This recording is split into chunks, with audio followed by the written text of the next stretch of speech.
New Zealand کی prime minister Jacinda Ardern press conference میں کھڑی تھی اور ان کی آواز کانپ رہی تھی۔ انہوں نے کہا ہے کہ نیوزی لینڈ کی طرف سے میں گریس کی فیملی سے معافی مانگنا چاہتی ہوں۔ تمہاری بیٹی یہاں محفوظ ہونی چاہیے تھی اور وہ نہیں رہی، اور اس کے لیے مجھے افسوس ہے۔ ایک باپ جو ہزاروں مائلز دور سے اپنی بیٹی کی لاش لینے آیا تھا، اور جس آدمی نے یہ سب کیا وہ اسی رات ایک نیا رشتہ ڈھونڈ رہا تھا۔ اس نے اپنے ہاتھوں سے اس لڑکی کی گردن دبائی 4 سے 5 منٹ تک، تب تک جب تک وہ مر نہیں گئی۔ وہ لڑکی جو صرف دنیا دیکھنے نکلی تھی، وہ لڑکی جس کا نام تھا Grace Mellon. Hey friends, I am your host Sabia and you are watching Sabia Investigates۔ Grace Mellon England کی رہنے والی تھی۔ گھر والے اسے ہماری دودھ کہتے تھے۔ یونیورسٹی سے ڈگری حاصل کی اور گریجویشن کے بعد اکیلے دنیا گھومنے نکلی۔ پہلے پیرو، پھر ساؤتھ امریکہ اور نومبر 2018 میں نیوزی لینڈ پہنچی۔ روز فیملی کو کال کرنا، فوٹوز بھیجنا، اپڈیٹس دینا، یہ اس کا روز کا کام تھا۔ دوستو، اب بات کرتے ہیں اس شخص کی جس نے میلن کو مارا ہے۔ اس کا نام تھا جیسی کیپسن۔ جیسی کیپسن 26 سال کا تھا، آکلینڈ میں رہتا تھا، سیلز کی نوکری کرتا تھا، اوپر سے بالکل عام آدمی، لیکن اندر سے کچھ اور تھا۔ کورٹ میں بعد میں ایک لڑکی نے بتایا کہ جیسی نے خود کہا ہے کہ اسے دوسروں کو قابو میں رکھنا اور گردن گونٹنا پسند تھا، کیونکہ اس سے اسے طاقتور ہونے کا احساس ہوتا ہے۔ 1 دسمبر کی شام گریس سے ملنے سے پہلے وہ اکیلا بار میں گیا اور 4 بوٹلز بیئر پیا، پھر ڈیٹ پہ نکلی۔ دونوں کی ملاقات ایک ڈیٹنگ ایپ پہ ہوئی۔ گریس سیریس نہیں تھی، صرف نئے لوگوں سے ملنا چاہتی تھی، وقت گزارنا چاہتی تھی۔ جیسی نے میسج کیا، باتیں ہوئی اور 1 دسمبر کی رات ڈیٹ کا پلان بن گیا۔ دونوں شہر میں گئے، کھانا کھایا، گھومے پھرے۔ رات کو گریس نے اپنی فیملی کو ایک کرسمس ٹری کی فوٹو بھیجی، یہ اس کا آخری پیغام تھا۔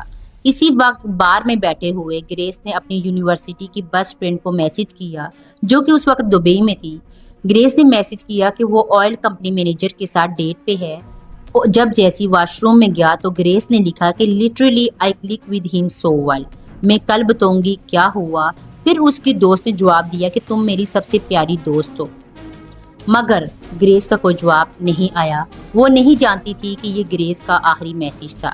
رات 9:41 پر ہوٹل کی لفٹ میں دونوں کو کیمرے میں دیکھا گیا۔ لفٹ تیسری منزل پر رکی، کمرہ نمبر 308۔ دونوں اندر گئے۔ یہ آخری بار تھا جب گریس زندہ کیمرے میں نظر آئی۔ اب یہ سمجھنا ضروری ہے کہ اس کمرے میں ہوا کیا۔ جیسی نے گریس کی گردن اپنے ہاتھوں سے دبائی 4 سے 5 منٹ اور وہ مر گئی۔ یہاں میں آپ کو ایک چیز بتا دوں کہ جب کوئی انسان ہاتھوں سے گردن دباتا ہے تو 2 چیزیں ہوتی ہیں۔ پہلی، سانس رکتی ہے، دوسری، دماغ کو خون ملنا بند ہو جاتا ہے، مطلب آکسیجن بند۔ انسان کچھ ہی منٹوں میں بے ہوش ہو جاتا ہے، اور اگر پریشر جاری رہے تو مر جاتا ہے۔ جیسی نے یہ پریشر 4 سے 5 منٹ تک جاری رکھا۔ پروسیکیوشن نے کورٹ میں کہا کہ اگر جیسی نے کچھ منٹ پہلے ہاتھ ہٹا لیا ہوتا تو گریس بچ سکتی تھی، مگر اس نے ہاتھ نہیں ہٹایا۔ گریس اسی رات مر گئی، اپنی 22ویں برتھ ڈے سے کچھ گھنٹے پہلے۔ گریس مر چکی تھی۔ اس کی فیملی انگلینڈ میں خوشی سے برتھ ڈے کا انتظار کر رہی تھی۔ انہیں کچھ پتہ نہیں تھا، اور جیسی وہ سوچ رہا تھا کہ اب لاش کہاں چھپاؤں۔ اگلے دن جیسی ایک بڑا سوٹ کیس خریدنے کے لیے سپر مارکیٹ گیا، اور کیمرے نے اسے سپر مارکیٹ میں کیپچر کیا۔ گریس کی لاش اس میں بند کی، اور اگلے دن شام کو وہ ایک نئی ڈیٹ پہ چلا گیا۔ رات کو لاش والا سوٹ کیس گاڑی میں رکھ کے آکلینڈ سے 12 مائلز دور جنگل میں گیا اور وہاں دفنا دیا، پھر واپس آیا بالکل نارمل۔ ادھر انگلینڈ میں گریس کی فیملی پریشان ہو گئی۔ برتھ ڈے آ گئی، 2 دسمبر، مگر گریس کی کوئی کال نہیں، کوئی میسج نہیں۔ یہ پہلی بار ہوا تھا۔ فیملی نے پولیس کو اطلاع دی۔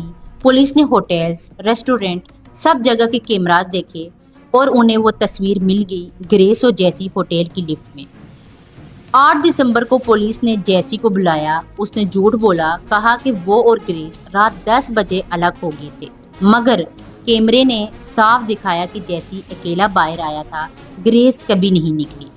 اسی دن جیسی کو گرفتار کیا گیا۔ اگلے دن 9 دسمبر پولیس نے جنگل میں گریس کی لاش ڈھونڈ لی۔